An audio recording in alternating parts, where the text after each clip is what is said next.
हज़रत शाह वलीउल्लाह ने बाकायदा 25 मकामात की निशानदही की। अल्लाह तबारक व तआला ने कुरान पाक में हज़रत उमर के कहने पर नाजिल फरमाया। 25 मकामात हज़रत उमर कह रहे हैं, अल्लाह नाजिल फरमा रहा है। तो किसी मुनाफिक के कहने पर क्या अल्लाह तबारक व तआला कुरान नाजिल फरमाएगा? कि अल्लाह को ये मालूम नहीं है कि इसके दिल का हाल कुछ और है, मैं इसके कहने पर कुरान नाजिल कर दूँ और बाद में ये पता चले कि ये तो मुनाफिक है, फिर तो पूरा का पूरा दीन ही गया, कुरान ही गया। तो ऐसे लोगों को असल में कुरान के ऊपर ही यकीन नहीं है, तभी तो वो इस किस्म की बातें करते हैं। तो 25 मकामात ऐसे हैं जिसके अंदर हम हज पर जाते हैं, उम्रे पर जाते हैं, तो आखिर के अंदर तमाम अफ़ाल करने के बाद मकाम इब्राहीम के पास जाकर हम 2 रकात नमाज़ पढ़ते हैं। हज़रत उमर रज़ी अल्लाह तआला अन्हु ने हुज़ूर अकरम सल्लल्लाहु अलैहि वसल्लम से फरमाया था कि मेरा दिल करता है कि इस जगह पर 2 रकात नमाज़ पढ़ें, क्योंकि यह हमारे दादा हज़रत इब्राहीम अलैहिस्सलाम की निशानी है। हज़रत इब्राहीम ने इधर खड़े होकर दुआ की थी अल्लाह से, ये मकाम इब्राहीम है। तो रसूलुल्लाह सल्लल्लाहु अलैहि वसल्लम ने फरमाया कि ए उमर, आप तो सही कहते हो, लेकिन मुझे तो हुक्म नहीं है अभी तक अल्लाह की तरफ से, मैं कैसे करूँ अपनी तरफ से?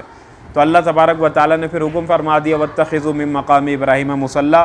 ए नबी सल्लल्लाहु अलैहि वसल्लम, आप तमाम अफ़ाल पूरे करने के बाद अब मकाम इब्राहीम को मुसल्ला बनाओ, उधर नमाज़ पढ़ो 2 रकात। तो हज़रत उमर ने इधर कहा, अल्लाह तबारक व तआला ने नाजिल कर दिया।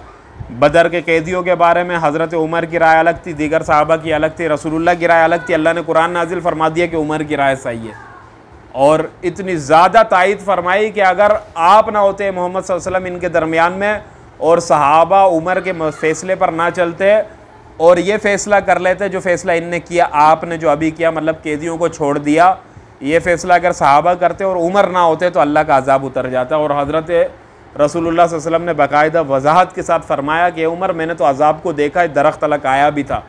अगर अल्लाह का वादा ना होता कि मेरे होते हुए अल्लाह अज़ाब नहीं देगा, तो अल्लाह तबारक व तआला सबको अज़ाब उतरता, सब हलाक हो जाते, तू बच जाता, और अब्दुर्रहमान साद बिन उबादा जो है वो दोनों, तुम दोनों बच जाते, क्योंकि तुम दोनों की राय वो थी कि कैदियों को कत्ल किया जाए, बाकी सबको अज़ाब लपेटे में ले लेता। इसी तरह पर्दे का हुक्म हज़रत उमर रज़ी अल्लाह तआला अन्हु ने रसूलुल्लाह से फरमाया कि आप अपनी अज़वाज से कहें कि पर्दा कर लिया करें, क्योंकि ये निकलती हैं बाहर बग़ैर पर्दे के, मुनाफिकीन पहचान लेते हैं, हमें खौफ है कहीं ये ना उनके साथ कोई बेअदबी करें और हमें अच्छा नहीं लगेगा, उम्महातुल मोमिनीन है। तो अल्लाह के रसूल ने यही जवाब दिया कि मुझे हुक्म नहीं आया अभी तक पर्दे का। फिर अल्लाह तबारक व तआला ने पर्दे का हुक्म नाजिल फरमा दिया।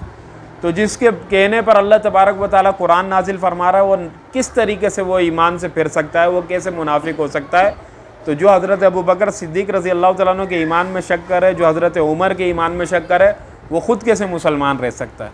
क्योंकि हमारे ईमान का असास हैं ये लोग। रसूलुल्लाह सल्लल्लाहु अलैहि वसल्लम के बाद दीन को जो संभाला है वो अबू बकर सिद्दीक़ ने संभाला है, वो हज़रत उमर ने संभाला है।